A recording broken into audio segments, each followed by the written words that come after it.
Ok,សួស្តីអ្នកនរគ្នាសូមស្វាគមន៍មកកាន់វីដេអូបន្តរបស់យើងចឹងនៅក្នុងវីដេអូនេះគឺយើងនឹងមកនិយាយគ្នាអំពី basic syntax នៅក្នុង Java programming ហើយមួយទៀតគឺយើងនឹងមក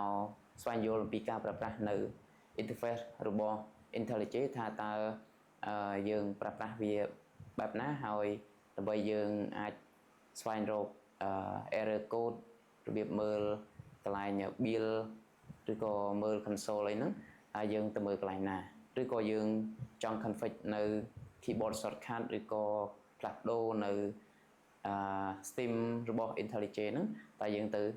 បដូរនៅកន្លែងណាអូខេអញ្ចឹងដើម្បីកុំឲ្យខាតពេលវេលាយូរយើងចូលទៅកាន់ការបង្ហាញនៅក្នុងកុំព្យូទ័រយើងទាំងអស់គ្នាអូខេអញ្ចឹងឥឡូវយើងនឹងធ្វើការបើក IntelliJ ហើយយើងនឹងមករៀនអំពីការប្រើប្រាស់នៅUI ឬក៏ interface របស់ IntelliJ ថាតើកន្លែងយើង config sim យ៉ាងម៉េចហើយយើងរបៀបយើង debug code របស់យើងយ៉ាងម៉េចអីចឹងតែបាទអញ្ចឹងឥឡូវយើងបើក IntelliJ មកអញ្ចឹងនៅលើ Mac ខ្ញុំវាយ command space ដើម្បីបើក search ហើយខ្ញុំវាយពាក្យថា IntelliJ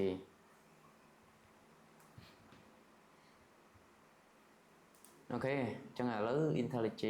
បើកហើយអញ្ចឹងថ្ងៃមុនគឺយើងបានបង្កើតនៅបច្ចេក Java មួយគឺឈ្មោះថា demo Java ហើយឥឡូវនេះគឺខ្ញុំនឹងមិនប្រើប្រាស់នៅបច្ចេក demo Java នេះទេតែខ្ញុំនឹងប្រើបច្ចេកJava tutorial code ដែលខ្ញុំបានបង្កើតសាកល្បងបាទអញ្ចឹងនេះគឺជា location របស់បច្ចេករបស់ខ្ញុំគឺស្ថិតនៅក្នុង document coding ហើយ dev ហើយនឹង Java tutorial code ចឹងទៅបាទអញ្ចឹងឥឡូវយើងបើកវាមកអូខេអញ្ចឹងឥឡូវនៅទីនេះគឺយើងមាននៅ function main មួយដែលជាគេហៅ main point នៅក្នុងការ run នៅបច្ចេក code របស់យើង compile code របស់យើងបាទអញ្ចឹងឥឡូវយើងនឹងមកស្គាល់អំពី interface របស់IntelliJ IDE សិនបាទអញ្ចឹងយើងចាប់ផ្ដើមពីចំណុចខាងស្ដាំនេះនៅត្រង់កន្លែងបច្ចេកនេះគឺវាបង្ហាញនៅបច្ចេក structure របស់យើងអញ្ចឹងនៅលើនេះគឺយើងអាច select មកយើងរើសយកបច្ចេកមកហើយនៅក្នុងនេះគឺយើងមាននៅ directory មានន័យថា folder មួយចំនួនដែលវាបង្កើតដោយ IntelliJ អញ្ចឹងអានេះគឺជា file របស់ IntelliJ ទេបាទ .id ហ្នឹងបាទហើយ MVN នេះគឺជា structure របស់បច្ចេក Java ដែរហើយនៅកន្លែងនេះគឺកន្លែង test តាមពិតកន្លែង test នេះគឺយើងអត់បាច់ខ្វល់វាទេយើងអ្វីដែលយើងខ្វល់នោះគឺយើងមកមើលកន្លែង src បាទអញ្ចឹងនៅត្រង់កន្លែង src នេះគឺជាកន្លែងដែលJava file របស់យើងចាប់ដើម run ជាទូទៅបើសិនជាយើងមើលនៅក្នុងបច្ចេក structure របស់ Spring Boot គឺនៅពេលដែលយើងបង្កើតគឺវាមាន structure បែបនេះបាទអញ្ចឹងនៅក្នុង src គឺយើងមាន main folder មួយហើយនៅក្នុង main folder គឺយើងមាន sub folder មួយទៀតគឺ Java code បាទអញ្ចឹងសំទោសJava folder ហើយនៅក្នុង Java folder គឺយើងមាន file មួយឈ្មោះថា main ហើយនៅក្នុង main ហ្នឹងគឺយើងមាន code ប៉ុណ្នេះបាទអញ្ចឹងនេះគឺជា basic syntax របស់Java របស់យើងហើយយើងទៅលេខមើលមកខាងក្រោមបាទផ្ទាំងខាងនេះគឺជាកន្លែងដែលយើងទៅសេកូដបាទអញ្ចឹងអានេះគឺជាផ្ទាំងគេហៅ editor របស់យើងបាទកន្លែងយើងសេកូដហើយយើងចុចមកខាងក្រោមនេះអានេះគេហៅថា terminal បាទអញ្ចឹងនៅពេលដែលយើងចង់ run code របស់យើងដោយប្រើប្រាស់នៅ command line យើងអាចប្រើប្រាស់ terminal របស់ IDE បានបាទហើយអូខេមួយទៀតគឺកន្លែងយើងមកខាងស្ដាំនេះ ខាងស្ដាំផ្នែកខាងលើអញ្ចឹងយើងឃើញមានប៊ូតុង2នៅកន្លែងនេះគឺយើងមានប៊ូតុង run ហើយនឹងប៊ូតុង debug បាទអញ្ចឹងនៅពេលដែលយើងចង់ compile code របស់យើងហើយយើងអាចចុចប៊ូតុង run នៅកន្លែងនេះមកវានឹងធ្វើការ execute នៅ code របស់យើងហើយបញ្ចេញលទ្ធផលទៅក្នុង console បាទអញ្ចឹងនៅពេលដែលយើងចុច run មកយើងបាទយើងទទួលបានhello world នៅលើ console អញ្ចឹងអានេះគឺជាផ្ទាំង console បាទអញ្ចឹងកន្លែងនេះគឺហៅថាផ្ទាំង console ហើយមួយទៀតបើសិនជាយើងចង់ទៅកែប្រែដូចជា interface របស់IntelliJ ដូចជាយើងដូរ font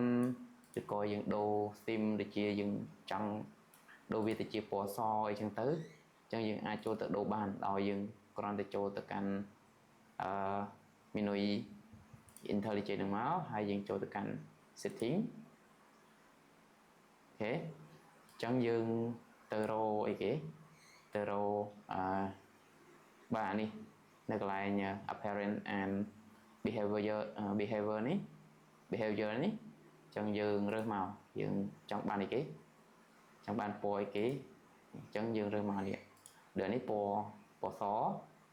អញ្ចឹងបើសិនជាយើងប្រើនៅពេលយប់យើងពិបាកមើលយើងអាចរើសយកពណ៌ខ្មៅអីចឹងទៅបាទដាបអីចឹងទៅបាទអញ្ចឹងយើងអាចរើសនៅកន្លែងនេះបាន dark color បាទអូខេចានេះប៉ុណ្ណឹងតទៅមួយនឹងការកែប្រែហើយខ្ញុំ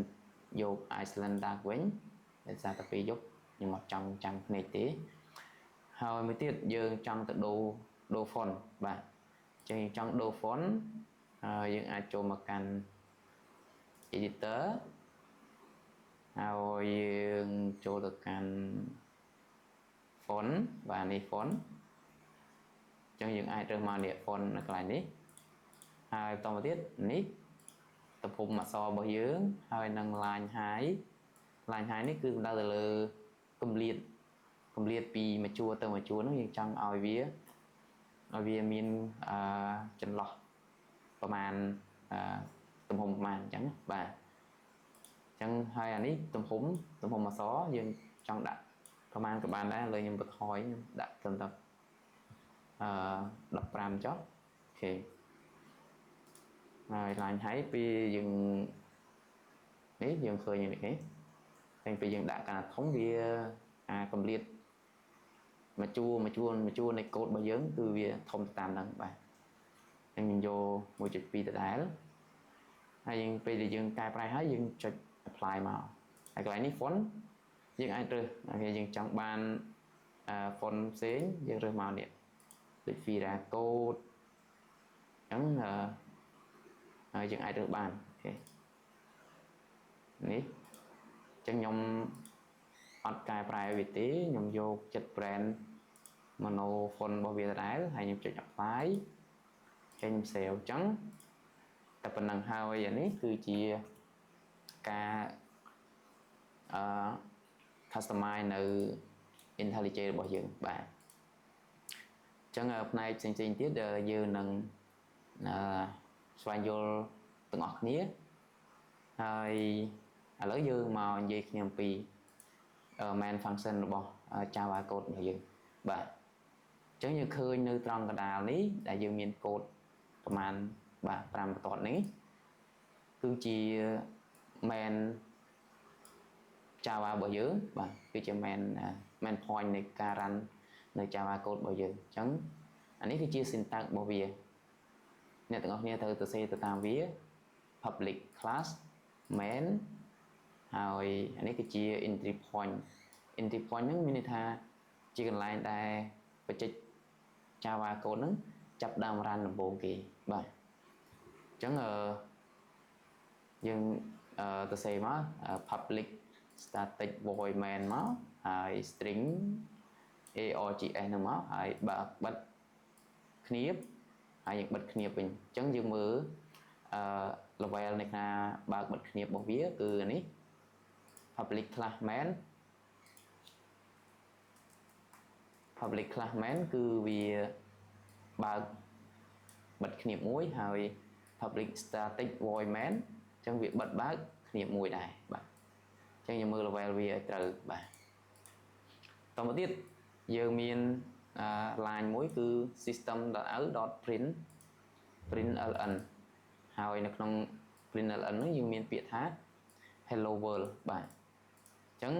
គ្រាន់តែមួយ line នេះគឺវាប្រាប់ទៅកាន់ system ថាឲ្យបង្ហាញពាក្យថា hello world ទៅកាន់ console អញ្ចឹងនៅពេលដែលយើងសរសេរ system.out.print ln ហើយយើងដាក់ពាក្យនៅកន្លែងនេះនៅក្នុងវងចរនេះគឺមានន័យថាយើងចង់ធ្វើការ output នៅព័ត៌មានដែលយើងបានដាក់នៅកន្លែងនេះទៅកាន់ console បាទហើយ console នៅណាគឺនេះនៅខាងក្រោមនេះបាទអញ្ចឹងពេលដែលយើង run បច្ចេករបស់យើងមកគឺវានឹងបង្ហាញដូចពាក្យ hello world នៅកន្លែងនេះអញ្ចឹងបាទអញ្ចឹងឥឡូវយើង run ម្ដងទៀតអញ្ចឹងយើងទទួលបាន hello world ដដែលតែខ្ញុំចង់ធ្វើការកែវាខ្ញុំដាក់ថា hello java